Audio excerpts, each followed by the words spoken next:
जय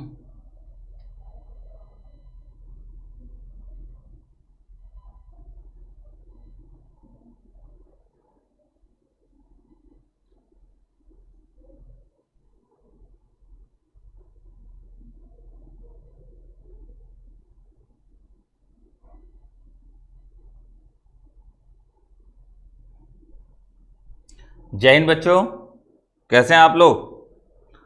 आ जाइए सभी लोग, जल्दी जल्दी लाइव आ जाइए। सभी बच्चे जल्दी जल्दी लाइव आ जाएं। आ जाइए सभी लोग, जल्दी जल्दी लाइव आ जाइए। बेटा आज एसटी नंबर 37 है, ठीक है। आज एसटी नंबर 37 है। बहुत ही जल्द हम लोगों को आज इस एसटी में 38, 39, 40 बस 3 और करानी है, फिर अपना एसटी बैच समाप्त हो जाएगा, ठीक है। 37 नंबर एसटी है, बहुत बढ़िया एसटी बेटा। मैंने सबके कमेंट पढ़े हैं। सभी लोग जल्दी जल्दी लाइव आ जाओ, बहुत मजा आएगा।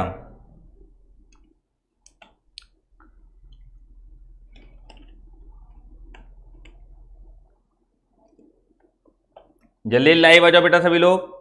जय हिंद बेटा, सभी बच्चों को जय हिंद, ठीक है। चलो बच्चों, पहला क्वेश्चन देखिएगा।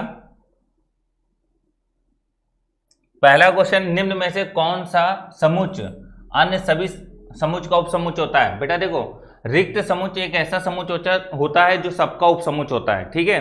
नल set is a subset of all set. Null set is a subset of all set. रिक्त समुच्च सारे समुच्चों का उपसमुच्च होता है। इसका मतलब ऑप्शन नंबर डी, क्योंकि रिक्त समुच्च को इस सी से प्रदर्शित करते हैं। देखो, या तो ऐसे प्रदर्शित कर दो और या फाई से प्रदर्शित कर दो। ये दोनों रिक्त समुच्च के ही सिंबल होते हैं, ठीक है, नल सेट के। चलो सवाल नंबर दूसरा। सवाल नंबर दूसरे में बोल रहा है ए प्लस बी का होल स्क्वायर बराबर ए स्क्वायर बी स्क्वायर। देखो भैया, ए प्लस बी का होल स्क्वायर को हम लोग जब लिखेंगे तो हम लिखेंगे ए प्लस बी इंटू ए प्लस बी, ऐसे लिखेंगे। फिर इसका मल्टीप्लाई कराओगे, ए का ए में कराओगे तो ए स्क्वायर आएगा, प्लस ए का बी में कराओगे तो ए बी आएगा, बी का ए में होगा तो बी ए आएगा। क्यों? क्योंकि इधर से हो रहा, फिर आएगा प्लस का बी स्क्वायर। अब वो बोल रहा है कि हमें केवल इतना चाहिए, तो इतना तब मिलेगा जब बी ए से ए बी कट जाएगा, तब ए स्क्वायर बी स्क्वायर मिलेगा। तो बोले ये कब कटेगा, तो पहला ऑप्शन है बी बराबर माइनस ए इनवर्स बी ए, ठीक है। दोनों साइड ए का मल्टीप्लाई कर दो, तो ए बी बराबर minus a into a inverse b a. अब ए इंटू ए इनवर्स से ये गायब हो जाएगा। क्यों? क्योंकि ए की पावर 0 1 हो जाएगा, तो ये आ जाएगा ए बी बराबर माइनस बी ए, ठीक है। अब बेटा ए बी की जगह अगर हम माइनस बी ए रखेंगे तो कैंसिल हो जाएगा। बिल्कुल सही, इसका ऑप्शन नंबर ए हमारा बिल्कुल सही होगा बेटा, ठीक है। Option number A will be right, correct है ना। हाँ करेक्ट भैया। अरे ये चाइनीज भाषा में कमेंट काहे कर रहे हो यार तुम लोग, क्यों चाइनीज भाषा में कमेंट कर रहे हो हैं? अपनी भाषा में पढ़ो यार। चलो आगे बढ़ते हैं। नेक्स्ट अगला क्वेश्चन, क्वेश्चन नंबर 3। सभी बच्चे शेयर कर लें बेटा, पहले शेयर कर लो, लाइक कर लो, ठीक है ना।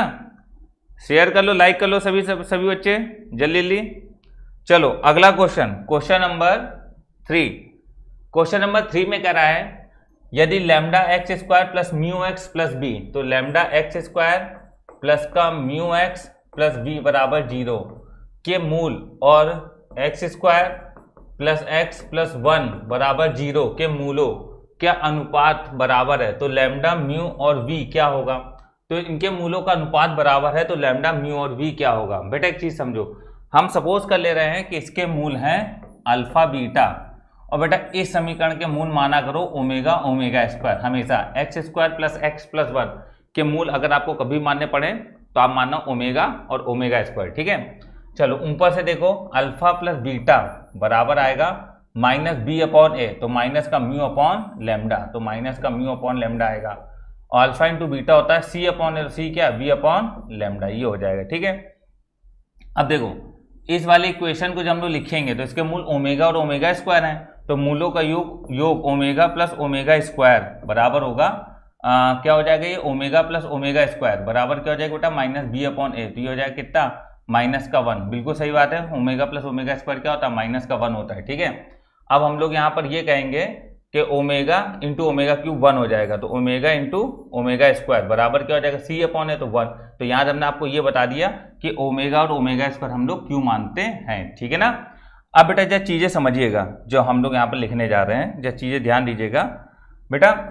ये मूल हम लोगों ने किसके लिए माने, अल्फा और बीटा ऊपर वाले के लिए, और इसके मूल क्या माने, ओमेगा ओमेगा स्क्वायर। तो मूलों का योग ओमेगा प्लस ओमेगा स्क्वायर बराबर होगा माइनस का बी अपॉन ए, तो माइनस का 1/1, और मूलों का गुणा मतलब अल्फा इंटू बीटा, तो अल्फा बीटा इसके क्या है, ओमेगा ओमेगा स्क्वायर, तो omega into omega square, omega cube 1 होता है। समझ में आया ना क्यों माना है ऐसा, ठीक है। अब कह रहा है इनके मूलों का जो अनुपात होगा मतलब अल्फा अपॉन बीटा, ये अनुपात इनके अनुपात के बराबर होगा, ठीक है ना। तो ओमेगा से एक ओमेगा कट जाएगा और बीटा बराबर आएगा अल्फा इंटू ओमेगा। मेरी बात समझ में आई सभी को, बीटा बराबर आएगा अल्फा इंटू ओमेगा, ठीक है। जरा यहां तक सभी बच्चे नोट कर लें, फिर हम लोग आगे बढ़ेंगे, ठीक है ना। सभी बच्चे यहां पर नोट कर लें बेटा, फटाफट फटाफट सभी बच्चे नोट कर लें, फिर आगे बढ़ते हैं, ठीक है।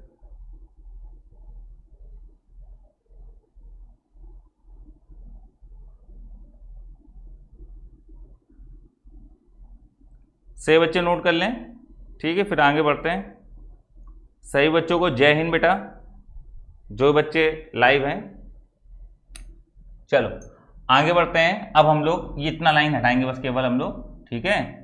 अब यह समझिएगा बेटा, अल्फा प्लस बीटा बराबर माइनस म्यू अपॉन लेमडा। तो बीटा की जगह अल्फा ओमेगा रख दें, तो बीटा की जगह अल्फा ओमेगा रखेंगे तो अल्फा कॉमन आ जाएगा, 1 प्लस ओमेगा बराबर आ जाएगा माइनस का म्यू अपॉन लेमडा, और अल्फा इंटू बीटा है तो अल्फा की और बीटा की जगह अल्फा ओमेगा रख दो तो आ जाएगा अल्फा स्क्वायर ओमेगा बराबर वी अपॉन लेमडा। फिर से मेरी बात सुनना, अल्फा बराबर बीटा बराबर होगा अल्फा इंटू ओमेगा, बीटा की जगह लिखिए अल्फा ओमेगा, अल्फा स्क्वायर ये हो जाएगा। अब जैसे समझिएगा बेटा इस वाली इक्वेशन को, अब बेटा इसका हमें कोई यूज नहीं, इसको हम हटा सकते हैं, ठीक। बीटा बराबर यहाँ कहीं लिख लो, बीटा बराबर अल्फा ओमेगा आया, अगर यूज पड़े तो करना, ठीक है। एनडीए का बहुत बढ़िया सवाल है, ये आया था एनडीए के एग्जाम में, एनडीए का ही क्वेश्चन है ये, ठीक है ना। अब देखो बेटा ये समझना, अगर हम इसमें बोथ साइड स्क्वायर कर दें तो यह आ जाएगा अल्फा स्क्वायर बाहर, और यह आ जाएगा 1 स्क्वायर प्लस ओमेगा स्क्वायर, या एक काम करो ये ना करो, यहाँ लिखोगे अल्फा 1 प्लस ओमेगा स्क्वायर। तो देखो 1 प्लस ओमेगा स्क्वायर क्या होता है, 0, तो 1 प्लस ओमेगा बराबर हो जाएगा माइनस ओमेगा स्क्वायर, तो यहाँ आ जाएगा अल्फा और माइनस ओमेगा स्क्वायर बराबर माइनस का म्यू अपॉन लेमडा, ठीक। दोनों साइड स्क्वायर कर दो तो आ जाएगा अल्फा स्क्वायर, और इसका स्क्वायर करेंगे तो -1 का स्क्वायर माइनस का स्क्वायर प्लस जाएगा ओमेगा के स्क्वायर, मतलब ओमेगा की पावर में 4 बराबर म्यू स्क्वायर बटे लेमडा स्क्वायर। ओमेगा की पावर को 3 का भाग करो तो 4 में 3 का भाग करो 1 से ऐसा आएगा तो आ जाएगा अल्फा स्क्वायर ओमेगा बराबर mu square upon lambda square. अब बेटा देखो अल्फा स्क्वायर ओमेगा किसके बराबर है, वी अपॉन लेमडा के, तो यहाँ पर हम लोग क्या लिख देंगे बेटा, वी अपॉन लेमडा बराबर म्यू स्क्वायर बटे लेमडा स्क्वायर। एक लेमडा से एक लेमडा कैंसिल हो गया तो म्यू स्क्वायर बराबर आ गया V into lambda, mu square बराबर वी इंटू लेमडा। अब वही बोला लेमडा म्यू वी किसमें, तो हमारा आंसर क्या आया, हमारा आंसर आया म्यू स्क्वायर बराबर वी इंटू लेमडा। तो बेटा बीच वाले का स्क्वायर बराबर इनका गुणा, तो ये जीपी रिप्रेजेंट करता है, इसका मतलब ये गुणोत्तर श्रेणी में, किसमें बेटा, गुणोत्तर श्रेणी में है। तो क्वेश्चन नंबर 30 का आंसर होगा ऑप्शन नंबर सी, गुणोत्तर श्रेणी, करेक्ट है बेटा। तो ये हमारा जीपी होगा, ज्योमेट्रिक प्रोग्रेस। सत्यम दुबे ने बिल्कुल सही आंसर दिया है, वेरी गुड, ठीक है। तो समझ में आ गया बेटा, ये क्वेश्चन बहुत बढ़िया सवाल था, आप लोग इसको बाद में देख के आराम से नोट कर लीजिएगा, ठीक है। अगला क्वेश्चन देखो बेटा ये रहा, अगला क्वेश्चन ये है, कह रहा वृत्त का समीकरण ज्ञात कीजिए जिसका केंद्र 1,-2 है। तो 1,-2 का मतलब है x माइनस एच का square plus Y minus minus plus K का स्क्वायर, ठीक है, y minus minus plus K का स्क्वायर, तो x माइनस एच का square plus y minus minus plus 2 का स्क्वायर बराबर r स्क्वायर, तो r कितना 5 का स्क्वायर 25, ठीक है। तो यह आ जाएगा एक्स स्क्वायर प्लस 1 माइनस का 2x, यह आएगा वाई स्क्वायर प्लस 2 का स्क्वायर 4 प्लस का 4y बराबर 25, ठीक है। अब बेटा ये आ जाएगा अपने पास x square plus Y square minus का 2x प्लस का 4y, 4 और 1 5, इधर आ जाएगा 5 तो आ जाएगा माइनस का 20 बराबर 0, करेक्ट। तो ये अपना आंसर आ जाएगा, ठीक है ना, X square plus Y square minus 2x plus 4y minus 20, option number D हमारा क्या होगा बेटा, बिल्कुल सही होगा, ठीक है।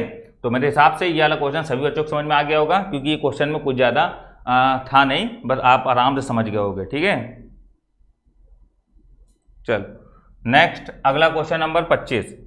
क्वेश्चन नंबर 25 देखो बेटा क्या है, किसी समूह के प्रेक्षणों की संख्या, ऑब्जर्वेशन की संख्या 40 है, मतलब n बराबर कितना है 40, प्रथम 10 का औसत 4.5 है। तो देखो x1 plus x2 plus dot dot x10, प्रथम 10 का औसत है तो 10 का भाग करना पड़ेगा, तो 10 संख्याओं का औसत मतलब 10 का योग बटे नंबर ऑफ टर्म्स, ये कितना है 4.5, इसका गुणा इसमें कर दो तो x1 plus x2 plus dot dot x10 बराबर हो जाएगा 45। ठीक है, इक्वेशन नंबर 1 मान लो।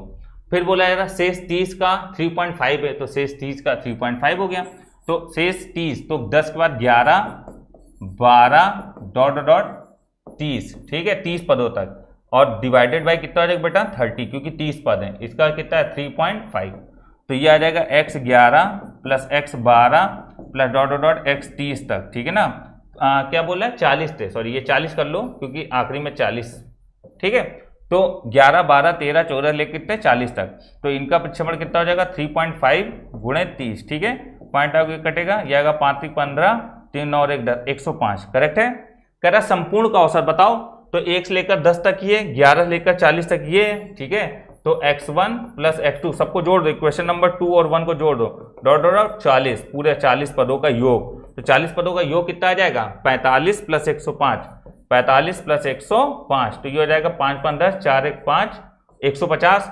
अब ये कह रहा है इसका औसत बताओ, तो औसत बताने के लिए हम लोग देखो ब्लैक पेन से कुछ कर रहे हैं, देखना ध्यान देना। औसत बताने के लिए x1 plus x2 plus dot dot 40 पद हैं, 40 पदों का योग 150 है। अगर हम बोथ साइड 40 का भाग कर दें, बोथ साइड 40 का भाग कर दें, तो ये 40 चीजों का औसत नहीं होगा, बिल्कुल होगा एवरेज। तो ये के कैंसिल 15/4 औसत होगा, तो 40 चीजों का औसत कितना होगा 15/4। ठीक, ऑप्शन नंबर बी। तो पांचवें का ऑप्शन नंबर बी। बहुत बढ़िया यार, सभी ने सही बताया, बिल्कुल सही आंसर बी, बिल्कुल सही आ गया बेटा सभी बच्चों का, बहुत बढ़िया। ठीक है, बिल्कुल सही आंसर है, कोई दिक्कत नहीं। ठीक, वेरी गुड। ठीक है, सही। मजा आ रहा है कि नहीं आ रहा है, क्यों आज थोड़ा आराम आराम पढ़ा रहे हैं। ठीक है ना, बारिश हो रही ना, मौसम बढ़िया है, मौसम का मजा लो। आगे बढ़ते हैं, अगला क्वेश्चन। अगला क्वेश्चन बेटा देखो क्या है, एफ एक्स बराबर cot inverse x plus X वर्धमान फलन होगा। तो बेटा पहले एफ डैश एक्स निकाल लो, तो कॉट इनवर्स एक्स होगा 1/1 प्लस एक्स स्क्वायर, लेकिन माइनस का, और x का अवकलन क्या हो जाएगा 1, एलसीएम ले लो। तो एफ डैश एक्स एलसीएम लेंगे तो 1 से 1 कैंसिल हो जाएगा, बचेगा x square upon 1 plus x square. अब देखो बेटा, फॉर इंक्रीजिंग के लिए एफ डैश एक्स क्या होना चाहिए पॉजिटिव। ठीक है, एफ डैश एक्स क्या होना चाहिए पॉजिटिव इंक्रीजिंग के लिए। तो x के ऐसे कौन से मान हैं जिसपे ये पॉजिटिव होगा। बेटा x का मान यहाँ कुछ भी रखो, ये हमेशा पॉजिटिव रहेगा क्योंकि स्क्वायर लगा है। x का मान यहाँ कुछ भी रखो, ये हमेशा पॉजिटिव रहेगा क्योंकि स्क्वायर लगा, बीच में प्लस है, मतलब ये हिस्सा कभी भी निगेटिव नहीं हो सकता, ये हिस्सा हमेशा पॉजिटिव रहेगा। x का मान कुछ भी रखो, दैट मीन्स इसका आंसर होगा r, और r को दूसरी भाषा में लिखा जाता है माइनस अनंत से प्लस अनंत, चाहे ये लिखो चाहे ये लिखो, बात वही है, माइनस अनंत से प्लस अनंत। ठीक, option number C will be right. Increasing के लिए ये, और ये कभी, ये ऑलवेज इंक्रीजिंग है, इस सवाल का आंसर होगा ऑलवेज इंक्रीजिंग, ये कभी डिक्रीज नहीं करेगा, always increasing for all real x. ठीक है, एक्स के सभी वास्तविक मानों के लिए हमेशा इंक्रीज करेगा। करेक्ट है। चलो क्वेश्चन नंबर 10 नंबर सवाल में बोला जा रहा है बेटा, कह रहा है इसका मापांक बताओ। तो मापांक मतलब डायरेक्ट मॉड ले लो, तो ऊपर आएगा √5 का स्क्वायर 25 और √3 का स्क्वायर 3, नीचे आएगा √4 का स्क्वायर 16, 2 × 4 3 12, तो √28/28, तो √28/28, 28 कट गया, ये 1 आएगा, तो ये आंसर क्या होगा ऑप्शन नंबर बी, मतलब 1 आंसर इसका करेक्ट होगा। ठीक है ना, चलिए आगे बढ़ते हैं क्वेश्चन नंबर 8। ठीक है बेटा, ये वाला तो सभी को पता है कि ये पूरा ए गोला है, ए गोले से बी और सी हटाना है, तो a माइनस बी और सी का पूरा हिस्सा, तो a minus B union C, तो आंसर कौन होगा ऑप्शन नंबर डी। ठीक है ना, तो a से b यूनियन सी हटा दो तो ऊपर बचा हुआ हिस्सा आ जाएगा। ठीक है ना, क्वेश्चन नंबर 9 नंबर सवाल देखो क्या बेटा, 9 नंबर सवाल में ये बोल रहा है, इसको तो बेटा मुंह जवानी हल कर सकते हैं हम। ये 3 की पावर में 3 करोगे तो 3 की पावर में 9 हो जाएगा, यहाँ पर 3 की पावर 3 करोगे तो ये 3, तो 3 3 का 9, तो 3 की पावर 3, वो 3 आगे आ जाएगा, है ना पावर वाला, और 3/3 1 हो जाएगा, ये हट जाएगा। अब log 3/3 1 हो जाएगा, है ना, आप खुद समझो। देखो मैं बता रहा हूँ आप लोगों को यहाँ पर लिख के, ताकि आप सभी बच्चों को समझ में आए। ये log 2 है, फिर ये log 2 हो गया, ठीक है, ये log 3 हो गया, ठीक, और ये 3 की पावर 3 मतलब 9 हो जाएगा। ठीक है ना, तो ये 9 आगे आ जाएगा, और log 3/3, तो ये log 3/3 1 हो गया। अभी 9 को लिखोगे 3 का स्क्वायर, तो स्क्वायर का 2 आगे आ जाएगा, log 3/3 1 हो जाएगा, यहाँ 2 बचा, log 2/2 1 हो जाएगा, 1 बचा, और log 1 का वैल्यू क्या होता है बेटा 0, तो ऑप्शन नंबर बी हमारा सही होगा। ठीक है, चलो क्वेश्चन नंबर 10 पे आ जाओ बेटा। क्वेश्चन नंबर 10 में बोल रहा है पी एक्स प्लस वन का whole square plus Q X square minus 3x plus 2 plus X plus 1 बराबर 0। एक्स में एक्स और का हो तो पी क्यू का मान क्या होंगे? तो पहले लिखोगे पी और खोल दो एक्स स्क्वायर प्लस 1 प्लस का 2x, ठीक है, x square plus 1 plus 2x और प्लस का क्यू, यह है एक्स स्क्वायर माइनस का 3x माइनस का 2 प्लस का x प्लस 1 बराबर 0, ठीक है। तो यह आ जाएगा एक्स स्क्वायर कॉमन करा तो यह आ जाएगा p प्लस क्यू, ठीक है। फिर x कॉमन करा तो यह आ जाएगा 2p माइनस का 3q प्लस 1, ठीक। और यह आ जाएगा प्लस का p और यह आ जाएगा माइनस का 2q and then plus 1 is equal to 0, correct है ना। अब बेटा देखो ये राइट बराबर लेफ्ट करना है तो ये हिस्सा और ये हिस्सा 0 है तो मतलब यहाँ के सब मान 0 कर दो।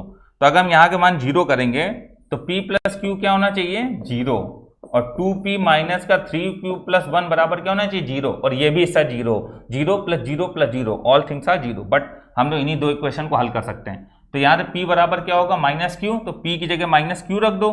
तो माइनस क्यू रखेंगे तो माइनस का 2q माइनस का 3q तो माइनस का 5q बराबर माइनस 1, 1 से 1 कट गया, q बराबर 1/5 आया।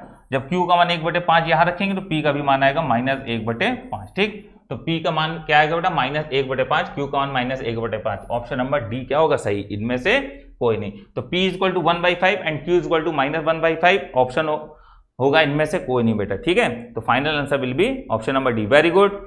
वेरी गुड बेटा पंकज कुमार, वेरी गुड बेटा, ठीक है। चल बहुत बच्चे ऑफलाइन बैच स्टार्टिंग की डेट पूछ रहे हैं बेटा, तो ऑफलाइन बैच स्टार्टिंग की डेट सुन लो क्या है। ऑफलाइन बैच स्टार्टिंग की जो डेट है, ऑफलाइन क्लास नए सिरे से सब स्टार्ट होने जा रहा है। 25 सितंबर से बेटा स्टार्ट होगी क्लास 8 AM कररही में कानपुर, ठीक, कररही कानपुर, ठीक है ना बेटा। बर्रा में पड़ता है कररही, समझ में आई बात कि नहीं आई। इसके बाद 12 बजे से दोपहर में, ठीक है, 12 बजे दोपहर में काकादेव एक बैच स्टार्ट होगा, ठीक है। तो एक सुबह 8 बजे स्टार्ट हो रहा है और एक काकादेव में 12 बजे स्टार्ट हो रहा है। जिन बच्चों को पढ़ना है वह मेरे इस नंबर 9839667070 पर संपर्क करके पूछ सकते हैं, ठीक है ना। फीस डिटेल सब आपको क्लास आने पर ही पता चलेगा, या आप हमको कॉल करके भी पता कर सकते हैं। ये ऑफिस का नंबर है बेटा, ठीक है ना, इस पर आप आराम से फ़ोन करके पता करिए। चलिए आगे बढ़िएगा। नेक्स्ट अगला क्वेश्चन है, इस सवाल में कह रहा है इस पर विचार कीजिए और बताइए क्या सही है। तो पहले वाले कथन को हम विचार करते हैं। तो पहला कथन है हमारे पास 0 से 2 pi sine cube x dx बराबर 0। साइन क्यूब एक्स एक सम फलन है, नहीं बेटा। हम इसको पहले 0 चेक कर ले रहे हैं कि 0 है कि नहीं, ठीक है ना। तो हम पहले 0 चेक कर ले रहे हैं। तो हम इसको मान लेते हैं इक्वेशन नंबर 1 और फिर हम लिखेंगे i बराबर 0 से 2 पाई और यहाँ लिखेंगे साइन क्यूब और x की जगह लिख देंगे 2 पाई माइनस एक्स dx, प्रगुण लगा दिया है। तो यह आ जाएगा 0 से 2 pi sine 360 minus theta minus sine theta, तो यह आ जाएगा minus sine cube x dx। अब बेटा इक्वेशन नंबर 1 और 2 को जोड़ोगे तो 2i बराबर 0 आ जाएगा, क्योंकि माइनस प्लस कट के 0, तो i 0 आ गया। इसका मतलब बेटा आंसर तो 0 आ रहा है, लेकिन साइन क्यूब एक सम फलन नहीं होता है। साइन एक्स एक विषम फलन है, ऑड फंक्शन है, ठीक है। साइन एक्स एक ऑड फंक्शन, जबकि यहाँ कह रहा है साइन क्यूब एक्स एक सम फलन है, 0 आ रहा है। बट ये लाइन गलत है, जिस कारण ये वाला कथन क्या हो गया? गलत हो गया। समझ में आई बात की नहीं है बेटा? जरा इतना नोट करिए सभी बच्चे, फटाफट सभी बच्चे इतना नोट करें बेटा। क्वेश्चन हम सब एक नंबर लेंगे, ठीक है ना। आप जब करोगे तो आपको मजा आ जाएगा, मतलब आपको ऐसा नहीं लगेगा कि आप क्या कर रहे हैं, ठीक है ना। आपको ये लगेगा कि हाँ कुछ क्वेश्चन कराए जा रहे हैं, ये नहीं कि सिंपल सा क्वेश्चन करा दिया। बच्चे कमेंट करें तो आपका नंबर तो याद हो गया है। ये कौन लड़का है? सुमित सिंह। क्यों नंबर याद हो गया? नंबर भैया नंबर सबको याद हो गया है, जग जाहिर नंबर हो गया अब तो। फोन याद, सुबह तो फोन उठा के ऐसे लगने लगा जैसे कॉल सेंटर में काम करते हैं। उड़ियाओ भैया उड़ियाओ, लेटे गए हो, उड़ियाओ। लेट के नहीं पढ़ाया जाता, समझ में आई बात के नहीं है। हम सब देख रहे हैं यहाँ से तुम लोगों को, ठीक है ना, सब देख रहे हैं, यहाँ सब दिखता है भैया, ठीक है।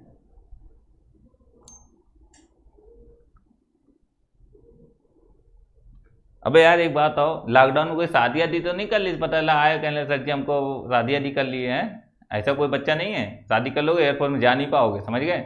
हाँ तो थोड़ा सा ये चीज़ें छुपाने के चक्कर में जीवन ना बर्बाद कर लेना।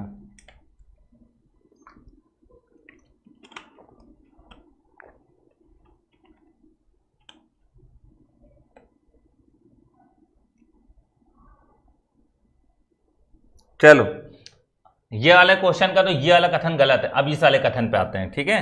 चलो कथन नंबर सेकंड पे लिखा है 0 से 2 पाई, 0 से 2 पाई साइन कॉस की पावर में कितना बेटा 99, ठीक है। 0 से 2 पाई कॉस की पावर में है 99x dx।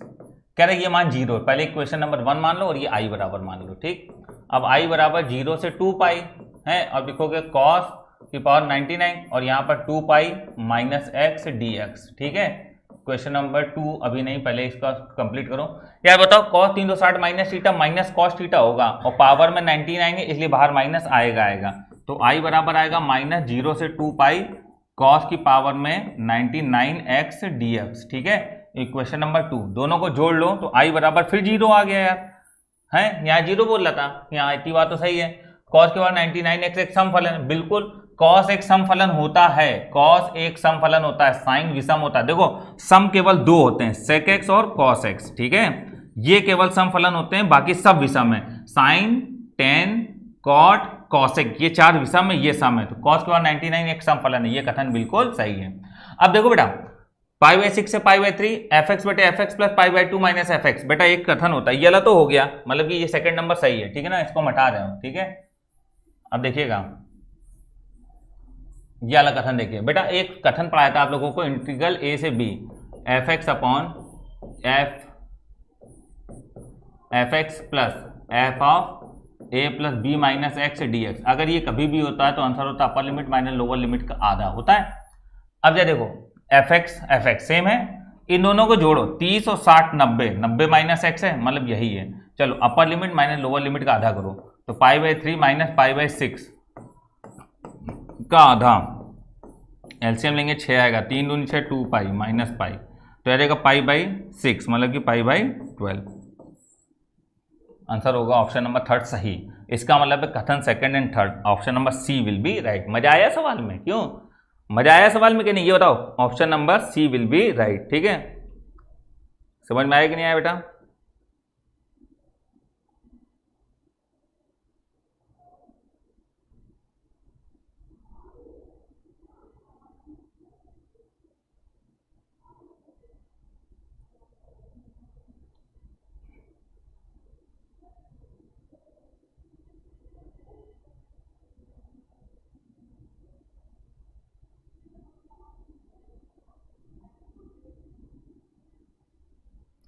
कंप्लीट हो गया बेटा। चलो आगे बढ़ते हैं, नेक्स्ट अगला क्वेश्चन देखिएगा।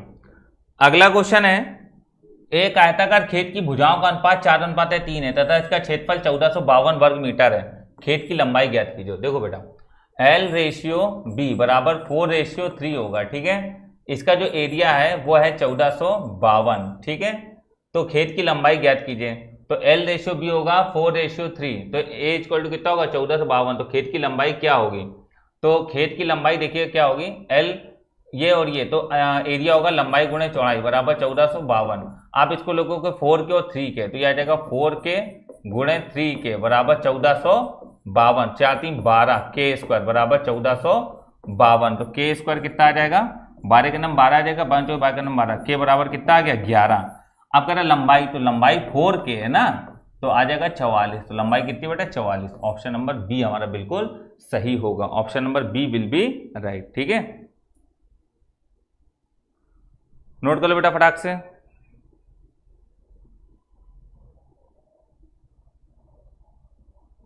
फिर से नोट करिए बेटा।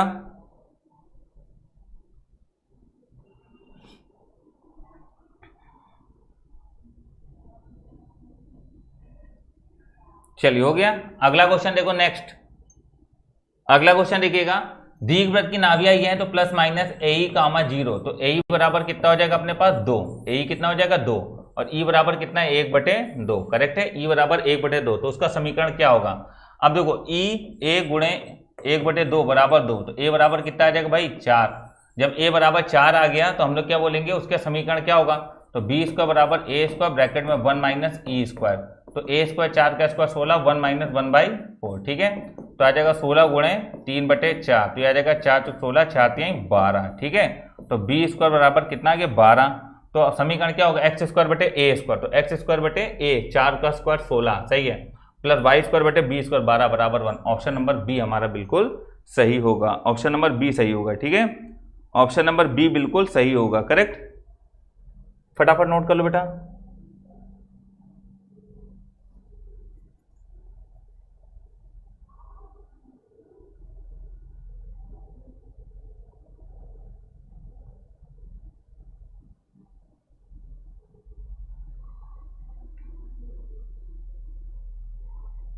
कंप्लीट हो गया।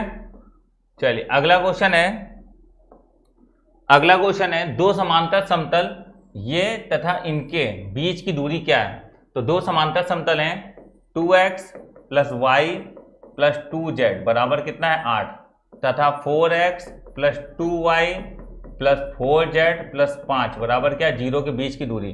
तो 8 को इधर ले आओ, तो जब 8 को हम इस साइड लाएंगे तो माइनस का 8 हो जाएगा, तो ये हो गया अपना माइनस का 8। तो माइनस का 8 बराबर 0, ये क्या 4z प्लस का 5 बराबर 0, करेक्ट है।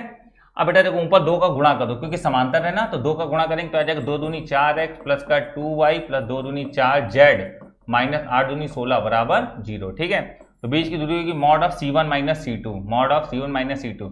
तो 5 माइनस माइनस प्लस 16 बटे अंडर रूट के अंदर 4 का स्क्वायर 16, 2 का स्क्वायर 4, 4 का स्क्वायर 16। ठीक है, तो ये आ जाएगा 16 32 36, 6 बाहर आ जाएगा 21, 21 बटे 6, तो आ जाएगा 3 7 21, 3 दूनी 6, 7 बटे 2। ऑप्शन नंबर सी हमारा बिल्कुल सही होगा। ठीक है, तो ये आ जाए कितना अपने पास, ये हमारे पास 8 2 का गुणा कराई 16 हो गया, 16 5 21 हो गया, और नीचे 36, 36 का अंडर रूट 6, 7 बटे 2, करेक्ट है बेटा। तो ये आएगा 7 बटे 2। ठीक, अभी हम देख ले रहे हैं क्या दिक्कत आ रही है, अभी देख ले रहे हैं गौतम कवि, अभी हम देख ले रहे हैं अर्पित गौतम कवि।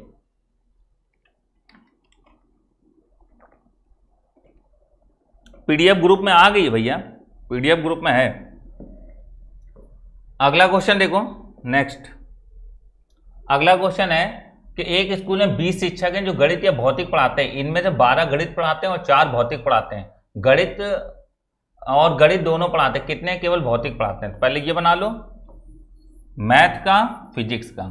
एक स्कूल में 20 हैं, टोटल 20 हैं गणित या भौतिक, इनमें से 12 मैथ पढ़ाते हैं। तो मैथ कितने हो गए 12, 4 फिजिक्स पढ़ाते हैं, 4 फिजिक्स हो गए, नहीं 4 फिजिक्स और उसके दोनों हैं। ठीक है ना, तो 4 दोनों के हैं, तो 4 दोनों के, तो यहाँ 4 हो गया। ठीक, ये पूरा 12 है, ये 4 है, तो ये कितना हो गया 8, टोटल 20 है, तो 8 4 12, 12 8 20। तो कह रहा है ये बताओ केवल भौतिक वाले, तो केवल भौतिक वाले कितने 8, ऑप्शन नंबर बी।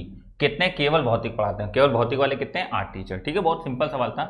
चलिए क्वेश्चन नंबर 16 पे आ जाइएगा। 16 नंबर, 1 तथा 64 के बीच दो गुणोत्तर माध्य पद क्या होंगे। तो A R square A R cube, ये होगा ए आर क्यूब बराबर 64। ए का वैल्यू कितना अपने पास 1, तो आर आ गया 4।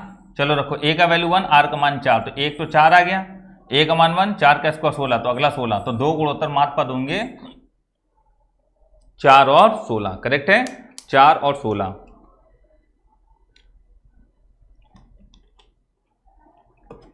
करेक्ट। अगला क्वेश्चन नंबर 17। 17 नंबर में greatest coefficient of 1 plus x की पावर में 10, तो 1 प्लस एक्स की पावर में 10। बेटा देखो, जब पावर इवन होती है तो ग्रेटेस्ट कोएफिशिएंट होता है NC(n/2), NC(n/2), 10C 10 का आधा 5, तो 10C 5 को लिखोगे फैक्टोरियल 10 बटे फैक्टोरियल 5 और 10 माइनस 5 5, तो फैक्टोरियल 10 बटे factorial 5 factorial 5। Option number C will be right, correct है। चलिए क्वेश्चन नंबर 18 पे आ जाइएगा। 18 नंबर सवाल में बोला जा रहा है कि एक वृत्त पर n संख्या बिंदु दिए गए, इन बिंदुओं को जोड़ने वाली 84 त्रिकोण होंगे, तो NC3 त्रिभुजों की संख्या होती है, और ये कितनी है 84, तो 7C3 हो नहीं सकता, 8C3 हो नहीं सकता, 9C3 होता है। तो 9C3 चेक करो, 9 गुणे 8 गुणे 7 बटे फैक्टोरियल 3 6 हो जाएगा, 3 दूनी 6, 3 त्रिका 9, 2 चौको 8, 4 12 7 84 है। इसका मतलब है सी ऑप्शन सही होगा 9। ठीक है, n बराबर 9 बिल्कुल सही होगा, option number C will be right. Question number 19 number question देखो क्या है, for what value of m this is the arithmetic mean of a and b। तो a और b का अरिथमेटिक मीन है ये। तो बेटा ये m का मान क्या होगा, तो m का मान यहाँ पर सीधे 0 होगा, बहुत बार पढ़ाया, a की पावर 0 1, a की पावर 0 1, 1 1 2 हो जाएगा, 0 प्लस 1 1 हो जाएगा, और 0 प्लस 1 1 हो जाएगा, तो a प्लस b बाई 2 आ जाएगा, मतलब कि ऑप्शन नंबर सॉरी बी। ठीक है, ऑप्शन नंबर बी 0 आंसर। ठीक है, तो m का मान क्या होगा 0। अगला क्वेश्चन नंबर 20। क्वेश्चन नंबर 20 क्या है कि बेटा समांतर चतुर्भुज का क्षेत्रफल mod of A cross B होता है, ये आप खुद करिएगा, ठीक है। बस इनका क्रॉस लेकर उसका मॉड ले लेना बस, ठीक है ना। Mod of A cross B, A इसको मान लेना, बी इसको मान लेना, तो सभी लोग कर लो समांतर चतुर्भुज का क्षेत्रफल है। क्वेश्चन नंबर 21 देखो जरा ध्यान से। 21 नंबर सवाल में बोल रहा 20 के ऐसे दो भागों में विभाजित कीजिए, तो 20 के दो भाग हो गए x प्लस वाई, ये क्या हो गया 20, ठीक है। फिर बोल रहा है कि एक भाग के घन का गुणनफल दूसरे भाग, तब ठीक है, तो हम लोग एक मान रहे z बराबर x y, ठीक है ना। कह रहा ना इसमें साफ साफ इसके एक भाग और दूसरे भाग के घन का गुणनफल, तो एक भाग और दूसरे भाग के घन, घन मतलब क्यूब का गुणनफल का उच्चिष्ट मान क्या होगा। चलो इसको सिंगल वेरिएबल कन्वर्ट करो, तो z बराबर x की जगह आ जाएगा 20 माइनस वाई, तो x की जगह आ गया 20 minus Y into Y cube, तो z बराबर आ जाएगा 20 वाई क्यूब और माइनस वाई के पावर में 4। अब बेटा इसका अवकलन कर लो, तो डी जेड बटे डी वाई बराबर 20 × 60 वाई स्क्वायर माइनस का 4 वाई क्यूब, ठीक है ना। अब फॉर मैक्सिमा एंड मिनिमा ये 0 के बराबर करेंगे, तो जब इसको 0 के बराबर करेंगे तो 4 वाई स्क्वायर कॉमन आ जाएगा, तो 4 वाई स्क्वायर कॉमन आ गया और ये बचे कितना अपने पास 15 चौको 60, 15 और माइनस का y बराबर 0, तो एक y का मान 0 आएगा और एक y का मान कितना आएगा बेटा 15, ठीक है ना। y का मान 0 नहीं लेंगे क्योंकि 0 लेने पर ये पूरा 20 हो जाएगा, तो दो टुकड़े नहीं हुए, तो y का मान 15 ले लो, तो y का मान जब हम लोग 15 लेंगे, तो y का मान 15 लेंगे, तो y का मान 15 लेने पर x का मान कितना आ जाएगा अपने पास 5, ठीक है ना भाई, x का मान 5, तो दो टुकड़े हो गए 15 और 5 के। Option number C will be right. For maxima and minima पहला डेरिवेटिव 0 के बराबर जरूर करते हैं, ऑप्शन नंबर सी बिल्कुल सही होगा, ठीक है बेटा, ऑप्शन नंबर सी करेक्ट। चल अगला क्वेश्चन नंबर 22 नंबर सवाल देखो क्या है। 22 नंबर सवाल, यदि 4 सिक्कों को एक साथ उछाला जाए तो कम से कम एक पुच्छ आने की प्रायिकता क्या होगी, तो कम से कम एक पुच्छ आए, कम से कम एक पुच्छ का मतलब होता है कि एक टेल आए, तो 4 सिक्कों की ट्रिक होती है 1 4 6 4 1, ये होती है ट्रिक है, और 0 1 2 3 4 ये होता है, ठीक है। कम से कम एक, ये टेल के लिए है, तो कम से कम 1 या 2 या 3 या 4, तो हो गया 6 4 10 4 14 और 1 15, 15 बटे 4 सिक्कों के लिए नीचे 16 होता है, option number D will be right, ठीक है बेटा, समझ में आ गया, बहुत आसान सवाल था। अगला क्वेश्चन, ये क्वेश्चन ध्यान से देखिएगा, सवाल में जो भी लिखा हुआ इन्फॉर्मेशन वो ऊपर लिखी है, पहला पार्ट बोल रहा है कि ये सब मान बोल रहा है ना। ये लाइन पहले पढ़ो, क्या घटना ए और बी परस्पर अपवर्जी हैं, तो अगर ए और बी अपवर्जी हैं तो ए इंटरसेक्शन बी 0 आना चाहिए, ठीक है। तो सबसे पहले हम लोग ए इंटरसेक्शन बी के लिए काम करते हैं, तो हमने लिखा पी ए बटे बी बराबर P A intersection B upon P B. ये हमने क्यों करा, ये हमने इस वजह से करा, अच्छा पी बी हमको नहीं पता है, अगर पी बी नहीं पता है तो हम लोग इसको नहीं लगा के हम लोग इसका यूज कर लेते हैं, अभी पता चल जाएगा। पी बी बटे ए बराबर P B intersection A upon P A, ठीक है ना। बी इंटरसेक्शन ए 1/2 दिया हुआ है, यहाँ 1/2 लिख दो, P A intersection B upon P A कितना 1/4, ठीक है। ये ऊपर चला जाएगा है ना, और ये अपने पास कितना आ जाएगा, ये अपने पास आ जाएगा 1/2 बराबर 4 पी ए इंटरसेक्शन बी, तो पी ए इंटरसेक्शन बी का वैल्यू कितना है अपने पास 1/8। बेटा ये बताओ पी इंटरसेक्शन बी का मान 1/8 आया है, क्या ये 0 है, नहीं है। अगर ये 0 नहीं है इसका मतलब ए तथा बी अपवर्जी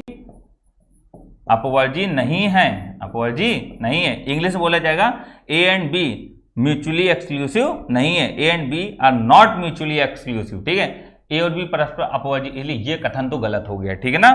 तो अपवर्जी नहीं है, तो अपवर्जी नहीं है तो स्वतंत्र होंगी, और स्वतंत्र में इसका मतलब मालूम क्या है, इसका मतलब ए एंड बी स्वतंत्र हैं, स्वतंत्र का मतलब होता है A and B are independent, और इंडिपेंडेंट में आप अगर कभी भी ए इंटरसेक्शन बी लिखा आता है तो आप लिख देते हैं पी ए गुणे पी बी, ये लिख देते हैं, ठीक है ना, पी ए गुणे पी बी ये लिख देते हैं। अगर कभी भी स्वतंत्र में ए इंटरसेक्शन बी लिखा आता है तो हम लोग उसको पी ए गुणे पी बी लिख देते हैं, करेक्ट है ना।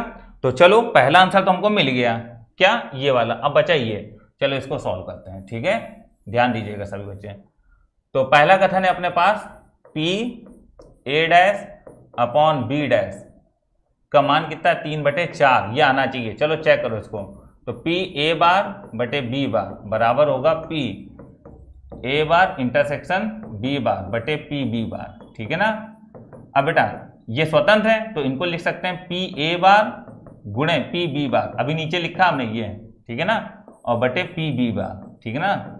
ये कैंसिल, बचा पी ए बार, और पी ए बार का मान कितना होगा, पी ए बार को लिख सकते हैं 1 माइनस पी ए, और पी ए कितना अपने पास 1/4, ये 3/4 आया कि नहीं आया, बिल्कुल आ गया। इसका मतलब पहला कथन हमारा बिल्कुल सही है, ठीक है। समझ में आई बात कि नहीं है बेटा, पहला कथन हमारा बिल्कुल सही है। आई होप आपको बात समझ में आ गई होगी, ठीक है ना। चलिए नोट कर लीजिएगा,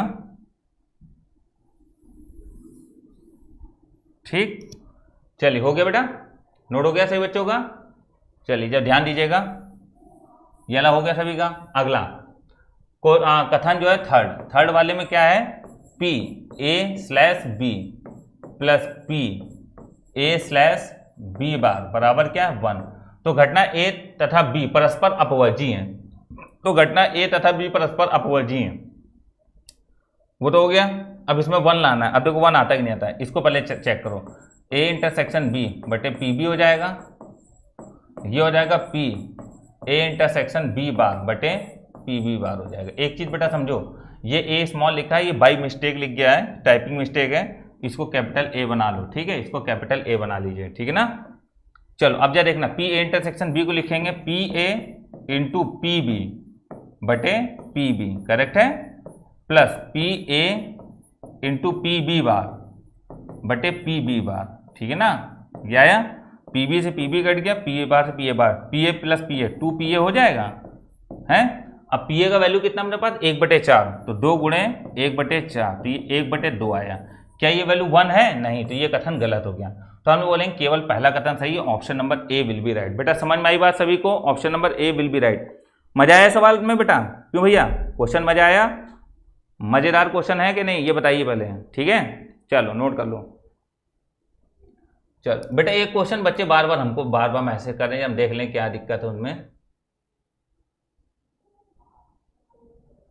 ये क्वेश्चन पे मैसेज आ रहा है, अच्छा, ठीक। बेटा एक काम करो इसमें कि ये वाला जो कथन है, ये वाला कथन, ये कॉस इवन होता है, कॉस क्या है, इवन, और तो इसका आंसर 0 नहीं आएगा, इसका आंसर 0 नहीं आएगा, इसका आंसर होगा ओनली थर्ड इज राइट, ठीक है, केवल तीसरा कथन सही होगा, ठीक है ना। इसका कॉस की पावर 99 है, ठीक है, कॉस पावर 99 है। इसको जरा हम देख लेते हैं ओरिजिनल सीट से, अभी बताते हैं आपको। कॉस की पावर 99, ठीक है, तो कॉस एक इवन है ये, ठीक है ना, कॉस एक क्या बेटा, इवन है, यहाँ पर कॉसेक है, कॉसेक, ठीक है, कॉसेक है, ठीक है ना, कॉसेक। तो बेटा ये कथन गलत होगा, ये वाला भी कथन क्या है, गलत है, तो यहाँ पर ऑप्शन में दिया नहीं है, इसका आंसर होगा ओनली थर्ड, ठीक है, only third part is right, ठीक है, only third part is right, ठीक है ना। ये नहीं हो सकता, ठीक है ना, ये कॉस ही लेके करो आप, कॉस ही लेके करिए, और इसमें कॉस क्या होगा, इवन होगा, इवन का 0 2 पाई में आंसर 0 नहीं होता है, ठीक है ना। कॉस की पावर 99 एक सम फलन है, वो अलग बात है, लेकिन ये 0 नहीं आएगा, इसका आंसर होगा ओनली थर्ड पार्ट, इनमें से कोई भी ऑप्शन मैच नहीं करेगा, ठीक है ना, only third part will be right, correct. चलो आगे बढ़ो, कौन सा था क्वेश्चन नंबर 22, 23, 24 में देखिएगा। 24 नंबर क्वेश्चन देखिए बेटा क्या है, 24 नंबर सवाल बोला अवकल समीकरण d2y बटे dx2 में इसकी कोटि तथा घात क्या होगी। तो d2y अपॉन dx2 बराबर 1 प्लस dy अपॉन dx की होल पावर में क्या हो जाएगा, 4 की पावर में कितना है 5/2, ठीक है बेटा। सबसे पहले तो p बटे q पावर हटाओ, दोनों साइड स्क्वायर कर दो, तो जब दोनों साइड स्क्वायर करोगे तो d2y बटे dx2 की होल पावर 2 हो जाएगी, और ये हो जाएगा 1 प्लस, ये हो जाएगा अपने पास क्या, ये हो जाएगा अपने पास 1 प्लस dy अपॉन dx की होल पावर में 4 की होल पावर में 5, ठीक है, की होल पावर में क्या हो जाएगा 5। अब बेटा देखो ऑर्डर ये दे रहा है, जब ऑर्डर ये दे रहा है तो घात भी देगा, तो इसका ऑर्डर भी 2 है और घात भी 2 है, तो 2, ठीक है, ये आंसर होगा इसका। चलिए क्वेश्चन नंबर 25 देखिएगा, एक लीप ईयर में 53वां सोमवार ना होने की प्रायिकता। बेटा अभी तक हम लोग ने हमेशा पढ़ा है 53वां सोमवार होने की प्रायिकता लीप ईयर में 2/7 होती है, तो ये p है, अब कह रहा ना हो मतलब p बार, तो 1 माइनस 2/7, दैट मीन आंसर होगा 5/7, ठीक है, तो करेक्ट आंसर होगा 5/7, option number A will be right, ठीक है, 5/7 विल बी राइट, ठीक है, 5/7 विल बी राइट, ठीक। चलो अभी समझ में आ गया ना सभी को, ठीक है। 30 नंबर क्वेश्चन भी क्लियर हो गया, ठीक। वो टाइपिंग मिस्टेक हो जाता है यार कभी कभी, कोई दिक्कत नहीं, क्योंकि जो टाइपिस्ट होते हैं बहुत जल्दी जल्दी टाइप करते हैं, कभी कभी क्वेश्चन में कहीं कुछ गलती टाइप हो जाती है, ठीक है ना। तो मैंने आपको क्वेश्चन क्लियर कर दिया, उसमें क्या था, ठीक समझ में आ गया होगा। पहले वाले जो क्वेश्चन अभी हमने क्लियर करा था, पहले वाले भी गलत था, दूसरा वाला भी गलत था, केवल तीसरा वाला सही था, ठीक है ना। तो मेरे हिसाब से आपको बातें समझ में आ गई होंगी, ठीक। तो बेटा अपनी पढ़ाई को अच्छे से आगे बढ़ाइए, और कोई भी दिक्कत कोई भी समस्या हो तो आप हमको बताते रहिए, ठीक है। चलिए बेटा हम लोग मिलते हैं फिर अगली क्लास में। सभी तक सभी बच्चों को जय हिंद।